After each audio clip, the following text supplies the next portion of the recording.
A warm welcome to all the viewers for the course Advanced Manufacturing Technology. And today in this particular lecture, I am going to describe about the ultrasonic machining. As we have already discussed that in non-traditional machining, various mechanisms are helping to perform the operation. So if I talk about the mechanical mechanism, then under that abrasive water jet machining, abrasive jet machining and ultrasonic machining lies. So we have already discussed in the previous lecture about the abrasive jet machining and abrasive water jet machining. So today we are going to have a look for ultrasonic machining. Here also same thing it is occurring, that is the workpiece is there, acoustic head is there and abrasive slurry is there. With the help of this abrasive slurry and the tool, the material removal is occurring. So now before we proceed with the lecture, let's have a look for the content. So you can see here, initially we'll be starting with the introduction of abrasive, about the ultrasonic machining, and then we'll be proceeding with the working principle of ultrasonic machining. Next we'll be discussing the mechanical or the mechanism of material removal. And next we'll be discussing about the ultrasonic machining setup, about all the equipments in detail. And then we'll be discussing about the process parameter, applications, advantages and disadvantages. So in this first lecture of ultrasonic machining, we'll be covering the general introduction of ultrasonic machining, a little bit history of ultrasonic machining, along with the mechanism of material removal, and we are going to discuss little bit about the USM setup.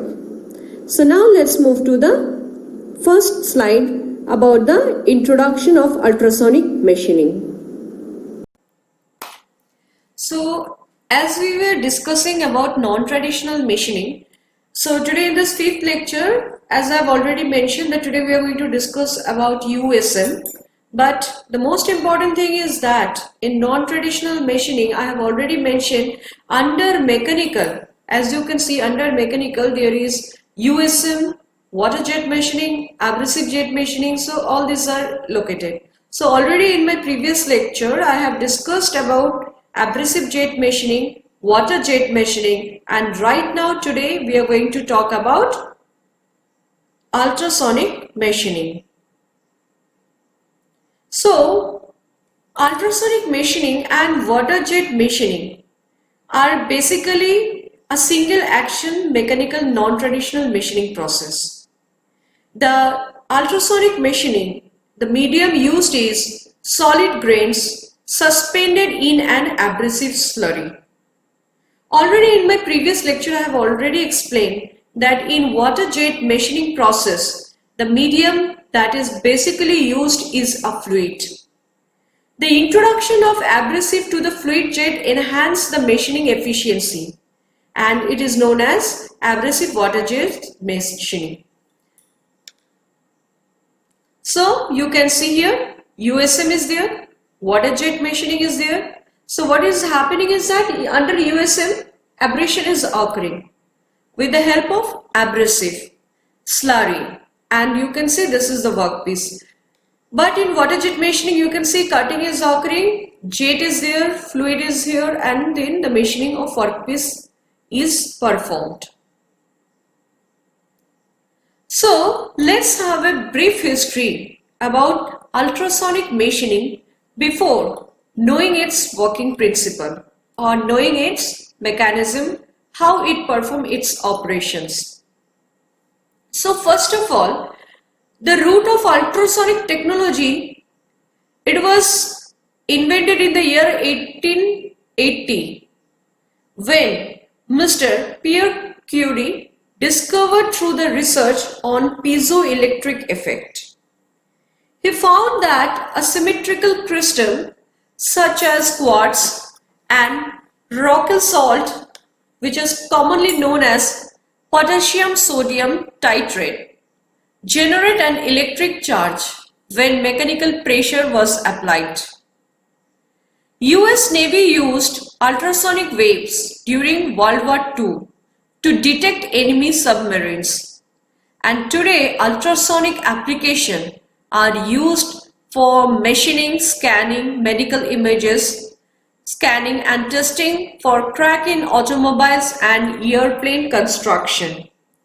Well, the use of ultrasonic machining, as I've already told, was first proposed by L. Balmuth in the year 1945. And the first report on the equipment and technology appeared during the year 1951 to 1952. By the year 1954, the machine tools using the ultrasonic principle had been designed and constructed. Originally, ultrasonic machining used to be a finishing operation for the component preceded by the electro spark machining. However, this use became less important because of the development in electric discharge machining. But then when the bloom in solid-state electronic, the machining of electrically non-conducting, semiconductive and brittle material became more and more important. And for this particular reason, ultrasonic machining again gained importance and prominence in this particular area. But if I look in the recent year, then various types of ultrasonic machining tool have been developed. Of course, the ultrasonic machining technique is still far from perfect.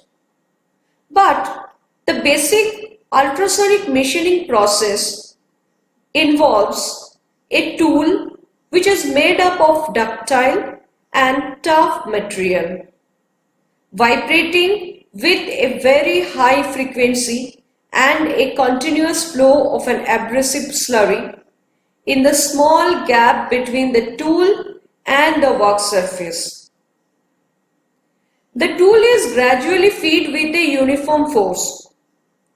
The impact of the hard abrasive grain fractures the hard and brittle work surface and resulting in the removal of the work material in the form of small wear particles which are carried away by the abrasive slurry, and the tool material being tough and ductile wear out at a much lower rate.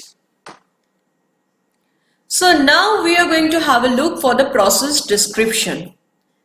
The tool made of a ductile and tough material that I have already mentioned, which is negative of the workpiece and is vibrated at low amplitude, that is between 0.013 to 0.8 millimeter, and high frequency about 20 kilohertz in an abrasive grit slurry in the small gap between the tool and the workpiece surfaces is been given. The slurry basically carries away the debris from the cutting area. And the most important thing is that the tool is gradually moved down, maintaining a constant gap, approximately 0.1 millimeter between the tool and the workpiece. So as I've already told that there should be a gap, but that gap should be maintained. And the gap should be minimum 1 also, that is up to 0.1 millimeter. And the slurry basically carries away the debris from the cutting area. And the impact of the hard abrasive grain fracture, the hard and brittle work surface, which resulting in the removal of work material in the form of small wear particles, and the tool material being tough and ductile wear out at a much slower rate.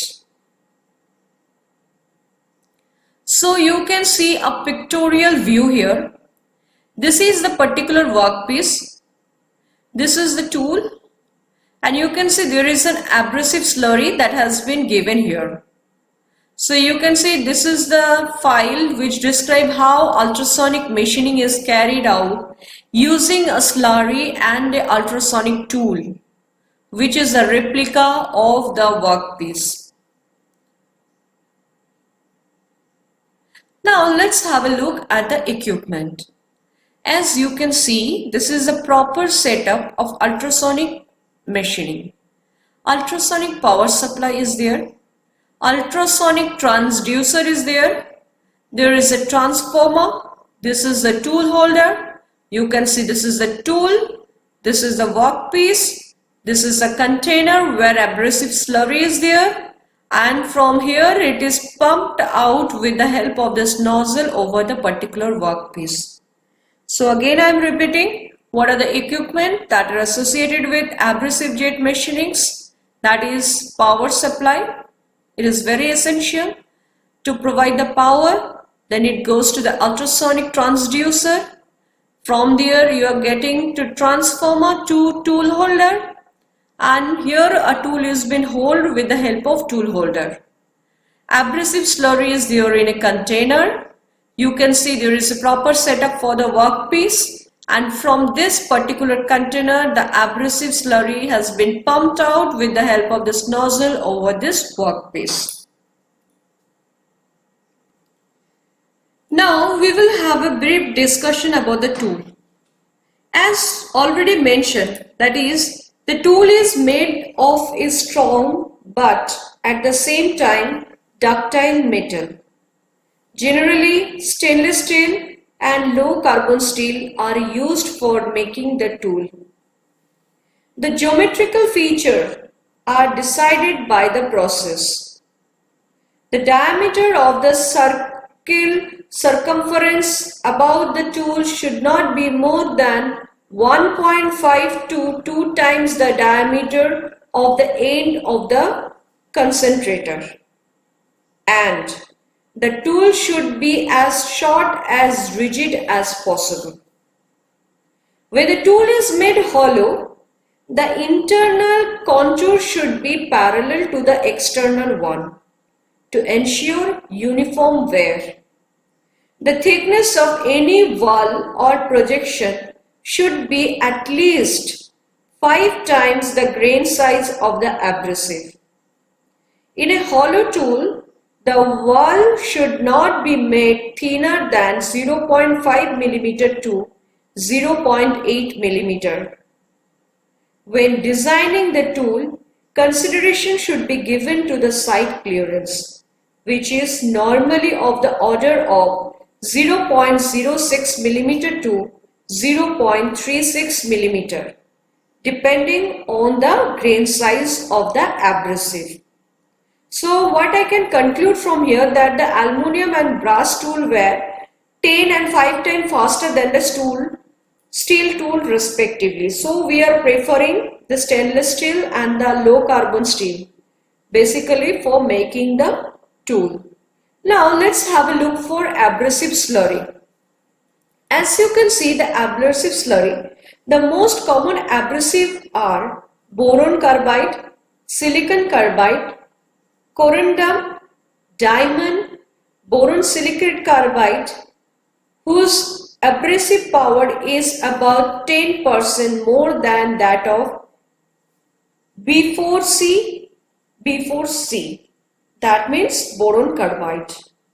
Boron carbide is the best and most efficient among the rest, but it is expensive. Silicon carbide is used on glass, germanium, and in some ceramics. But the cutting time with silicon carbide is about 20 to 40% more than that with boron carbide. Corundum is much less efficient, and the cutting time is about 3 to 4 times of that with boron carbide. Diamond dust is used only for cutting diamonds and rubies. Though water is the most commonly used fluid in the slurry, other liquids such as benzene, glycerol and oil are also preferred. it has been found that the MRI tends to decrease with increasing viscosity. So now let's move to the next slide where we will be discussing about the power supply. As you can see, this is the ultrasonic power supply, as I've already mentioned you earlier in the figure. And you can see a sine wave generator is used as the source of power supply. Now why it is used? The most important reason behind is that it is an excellent tool for generating wave with speakers or wave drivers. Not only that, it also allows both the frequency, that is from 1 to 800 Hz, and amplitude of the sine wave output to be verified, or you can vary it. And the frequency and power of the generator signal are controlled by the operator. Next, it converts low frequency, that is 50 to 60 Hz power to high frequency. It can be of 10 to 15 kilohertz power. So you can see that how this low frequency power, that is of 50 by 60 Hz, can be frequently changed its frequency and it convert it to 10 to 15 kilohertz power. Supply to the transducer for conversion into mechanical motion is also performed. Now we will discuss about the transducer. As you know, transducer is basically a device that converts variation in a physical quantity such as pressure or brightness into an electrical signal or vice versa. Well, the two types of transducer that are commonly used in USM to convert the supplied energy to mechanical motion, they are basically magnetostriction and piezoelectricity. Now we are going to describe about magnetostriction material. When the material is placed in a sufficiently strong magnetic field, the magnetic movement of the domain rotate into the direction of the applied magnetic field and it becomes parallel to it. You can see in this particular image. So you can see how it's occurring. That is, when the material is placed in a sufficient strongly magnetic field, the magnetic moment of the domain rotates into the direction of the applied magnetic field and it's become parallel. During this process, the material expands or contracts until all the domains have become parallel to one another. Very common very common magnetostructive composites, or you can say smart material, is amorphous alloy with its trade name Metal Glass 2605 SC. Now we will talk about piezoelectric transducer. It is, or you can say, quartz or lead or zirconate, titanate generate a small electric current when basically they are compressed. Their dimension alter when being subjected to electrostatic fields. Now the charge is directionally proportional to the applied voltage. And conversely, when an electric current is applied, the material increases minutely in size. And when the current is removed, the material instantly returns to its original shape. Now let's have a brief discussion about the tool holder, or it is known as acoustic head. Basically, it is a function to increase the tool vibration, amplitude, and to match the vibrator to the acoustic load. Basically, the material monel, titanium and stainless steel possess good acoustic property and are highly resistant to fatigue cracking. The shape of the tool holder is cylindrical or conical, or a modified cone which helps in magnifying the tool vibration or tool tip vibration. And in order to reduce the fatigue failure, it should be free from nicks, scratches, tool marks, and should have a polished smooth surface. Now, as I was discussing about the acoustic head, you can see basically there are so many type of shapes are there. It can be exponential, it can be conical, it can be stepped.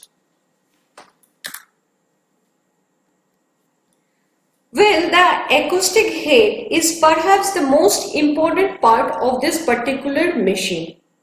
As I have already told, its function is to provide a vibration in the tool.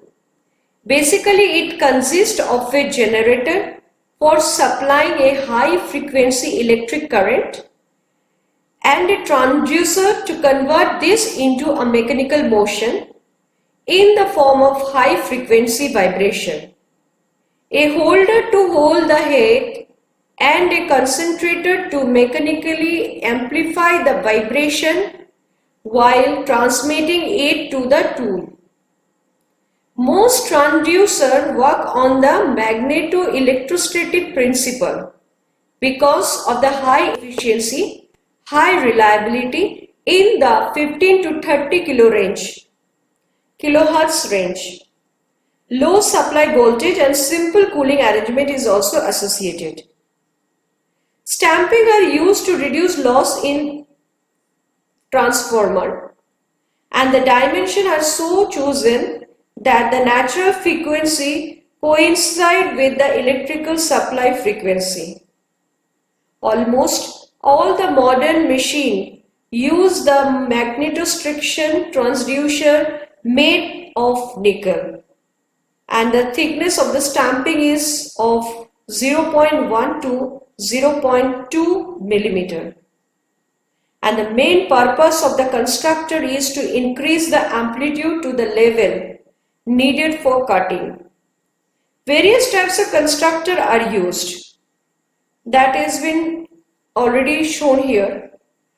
How the amplitude of the longitudinal vibration of the transducer concentrator assembly is amplified, that has been already stated.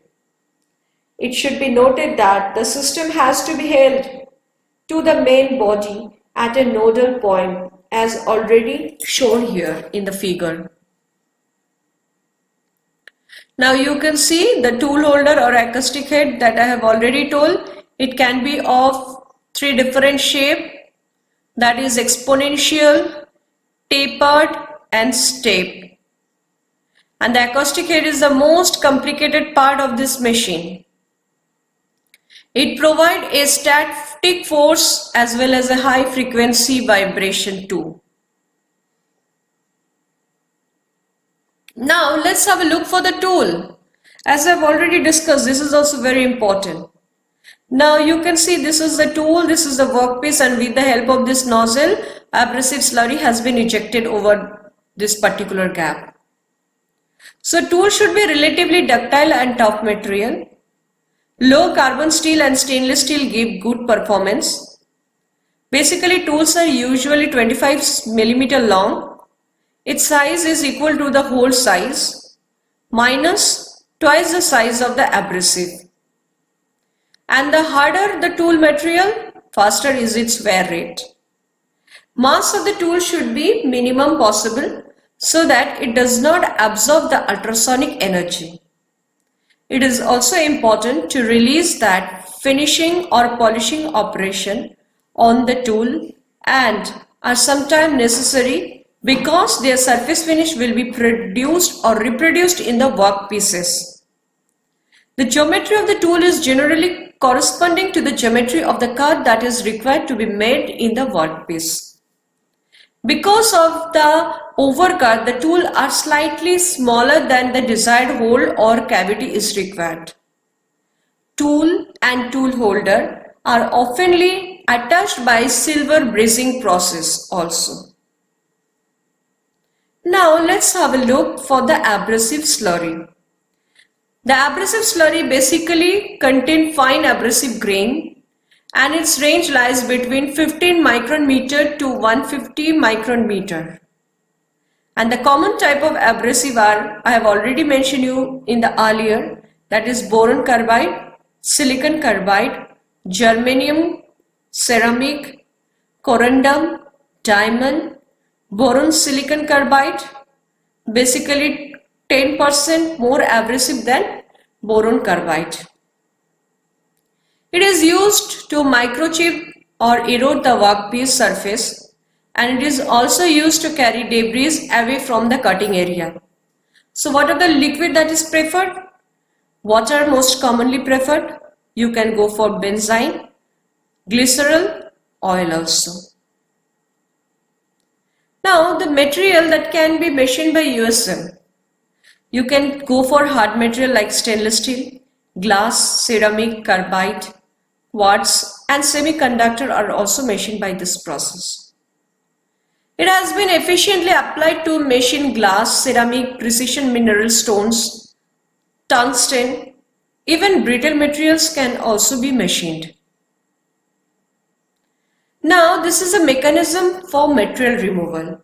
As I have already told, the abrasive particles that are suspended in the slurry between the tool and the workpiece are struck by the downstroke of the vibration tool, and the impact propel the particle across the cutting gap, hammering them into the surface of both the tool and workpiece.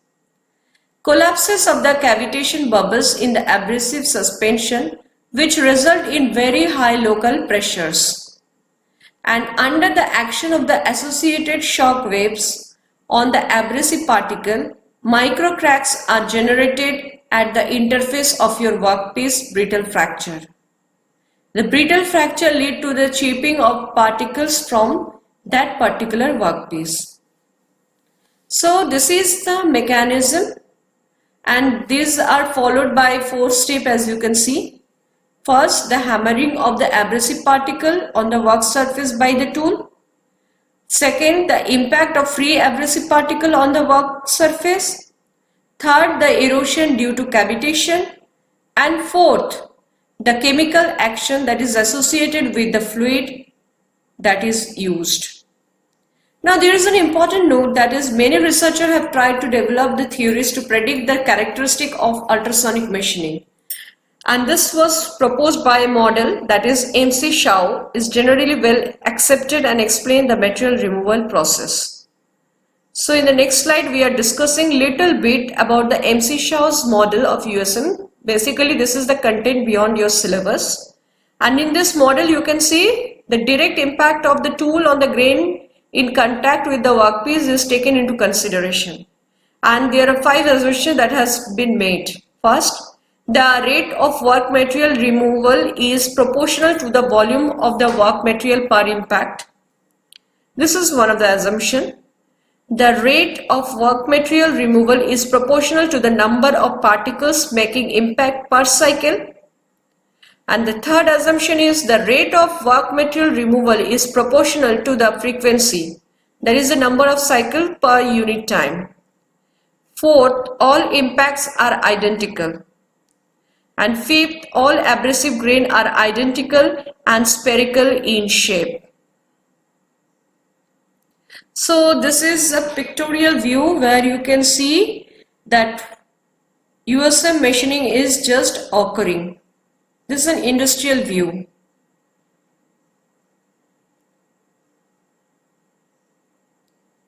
Now I am going to say a small thing about the mechanism, as you have already discussed that how the mechanism of USM is occurring. So here you can see that the position of A indicates the instant the tool face touches the abrasive grain. So this is the abrasive grain you can see, and this is the portion where it touched, so it is A.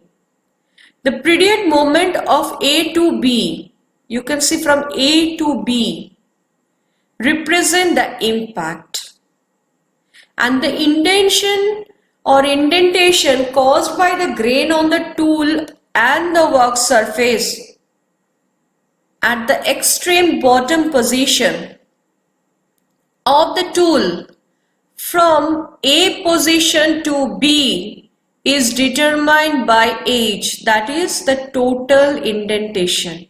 So you can see this is the workpiece, this is the tool is there, this is the abrasive grain, and you can see this is getting indented.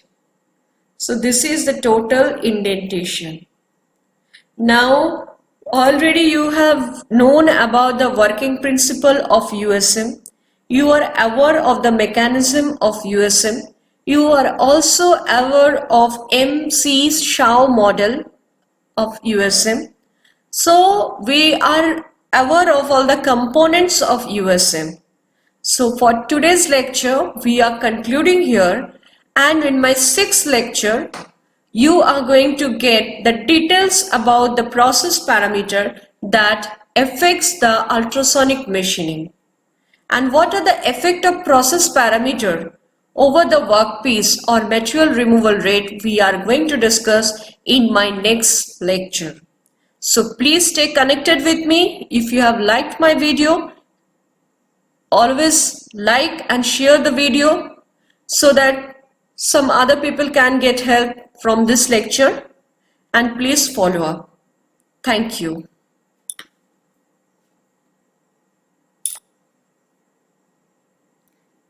So thank you once again.